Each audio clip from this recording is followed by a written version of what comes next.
everyone, welcome back to another video. If you're new here, my name is Taylor and welcome to my tower. So for today's video, I'm going to be doing a tier ranking of all of the rides at Disney's Hollywood Studios because on my most recent trip, if you haven't seen those videos, I will have it linked down below. But on that trip, I finally checked off every single ride from Hollywood Studios because the last one that I needed was Alien Swirling Saucers. So I'm so excited to finally sit down and give you guys my tier ranking for all the rides in this park. And if you're interested in these kind of videos, please give this one a thumbs up because it will help other people to find my channel. And without further ado, let's get on into it. So the website that I'm using to do this tier ranking is called Tiermaker.com. I did not make this template, but I will still have it linked down below in case you want to do this as well. And I did make all the categories my own, which is the same from my Animal Kingdom ranking video. If you haven't seen that, we'll have it linked down below as well. But I just have this ranging from never change, most magical, love it, like it, and skip it. So let's start off with Alien Swirling Saucers. As you already know, Alien Swirling Saucers was the last ride that I needed to check off of my Hollywood Studios bucket list. Honestly, it did not disappoint. I had so much fun riding this with Michaela. We had a couple drinks in our system, and so it was just so fun riding this at night for our first time, having a little bit of a buzz going on. I just thought it was so fun. I thought the music was like nice and groovy. I just had such a good time, and I think that memory specifically of, you know, riding that with Michaela, us just laughing the entire time, is making me rank this higher than I probably should. But I don't really have anything negative to say about this ride. I love Toy Story, I love the aliens, and I just love the theming of the ride overall. So I think I'm going to put this under most magical. Up next we have Mickey and Minnie's Runaway Railway, which I think is an absolute Disney classic at this point. I personally am such a huge fan of the trackless system. I love the way that the ride kind of just operates. It feels very smooth, feels very high-tech, new, fresh, all that kind of fun stuff. And I think that the projections and animations, it's just so colorful and vibrant and right up my alley. And I have told this story before, so if you remember this, I'm sorry, but I do have a quick story to share about this ride. My in-laws are friends with Imagineers, and while they were building this ride, there is a scene, I can't remember exactly what part of the ride this is, but I believe it's right after the like Daisy Congo room. There is a trash can on the left side, and then as you pass it, if you look back, there are a bunch of names on the trash can, and my nephew's name is on there because of them being friends with that Imagineer. So I always will find that fact very interesting, and it's so special that he has a permanent spot on this ride essentially. So for that reason, I already love this so much more, and honestly I don't want it to ever change because it's just so good as it is. So I'm going to put it under never change. Up next we have Millennium Falcon, which if you didn't know this about me already, I am not a Star Wars fan. I really cannot sit through these movies. I've tried multiple times, but I'm gonna try to get through them all before next May 4th. That way I can really kind of participate in that holiday, but for the most part I'm just really not interested in this fandom at all. And so with that being said, I have been on this ride and it's kind of fun. I guess it depends what position you get, but as someone that doesn't really understand what we're flying and where we're going, it's just like not my cup of tea. I don't really like these kinds of like action rides where you have to perform an action for the ride to kind of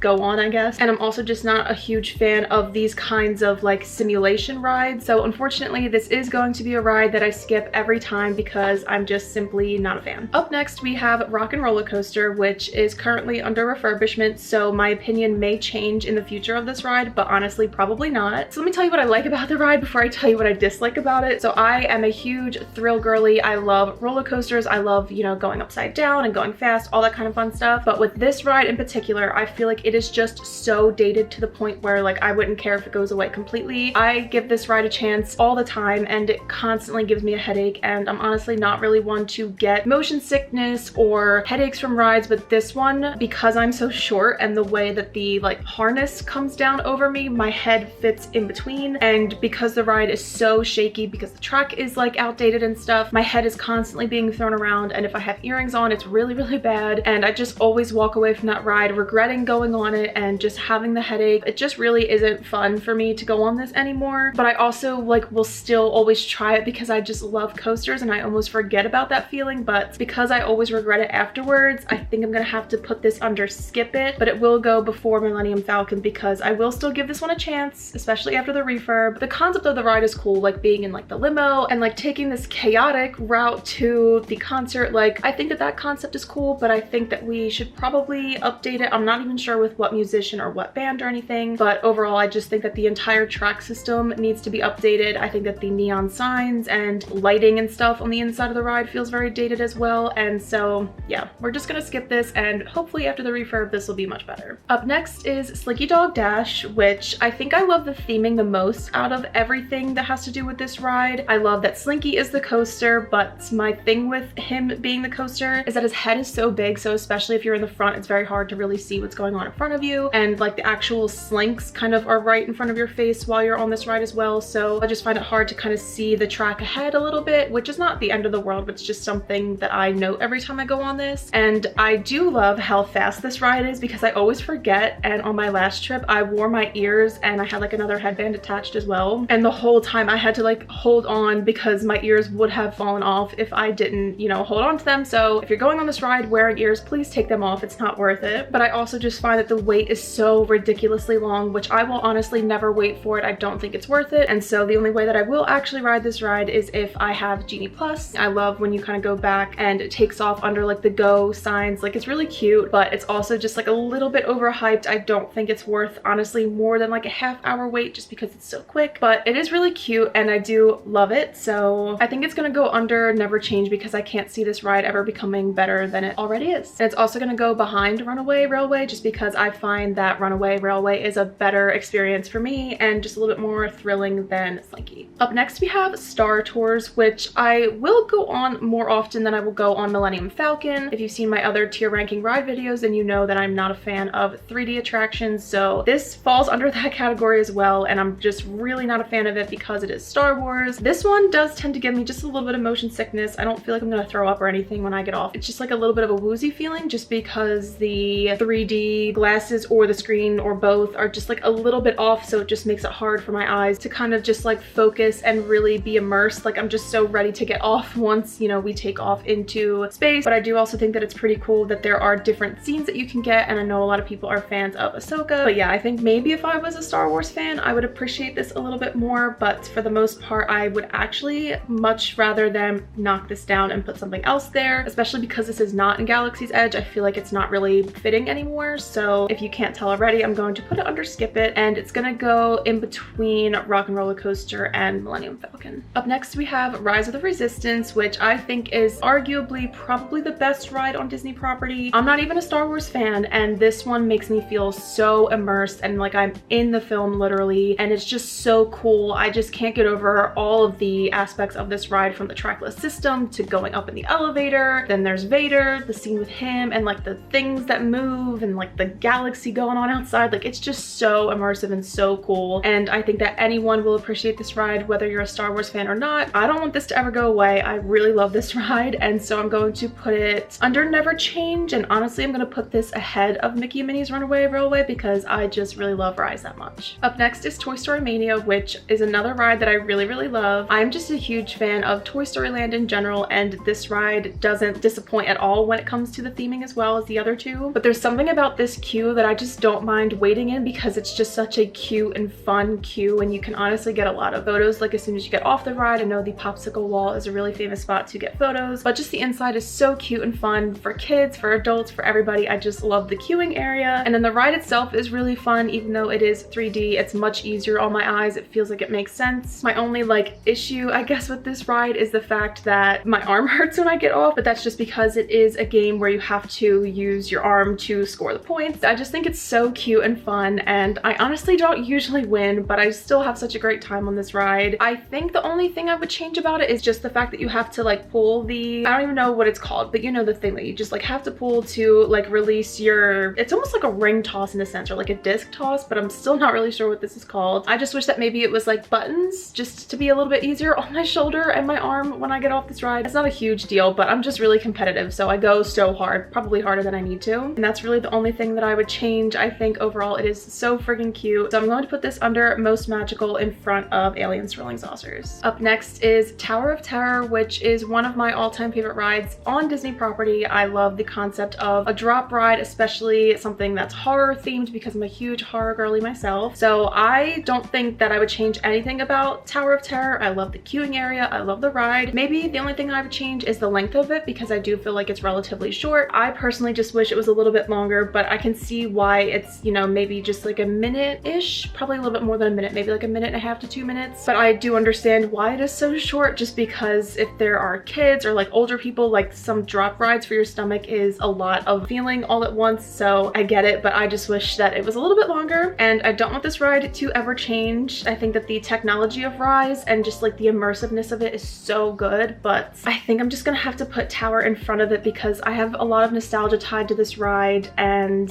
it's just so good and I just love it so much. So I'm just checking everything over and making sure that I'm happy with it. And I honestly don't like that not every category is filled out. So should I rearrange a little bit? I think I do want to rearrange a little bit just because I want every category to have something. So I think I'm gonna move Alien Swirling Saucers down to Love It. And then I think I will bring up Rock and Roller Coaster to Like It, because I'm gonna put a little bit of faith in Disney that with this next refurb, it'll be better. So yeah, here's my final ranking at this point. I think I'm pretty happy with where it stands. I can't believe, honestly, that I put so many and never change, because to be honest, Hollywood Studios is my least favorite park, but I think that's mostly just because of Galaxy's Edge and just like the lack of themed areas besides Toy Story Land. That's the only area that I feel like I really love, and I really love Sunset Boulevard as well, but I don't know, I just feel like the other parks have a lot more photogenic areas and just like more attractions and shows and things that I prefer. But I do still love Studios. It's just unfortunately at the bottom of my list. I hope that you guys enjoyed this video. If you did, please give a thumbs up, tap the bell icon, and subscribe for new videos every Friday, and I will see you real soon. Bye.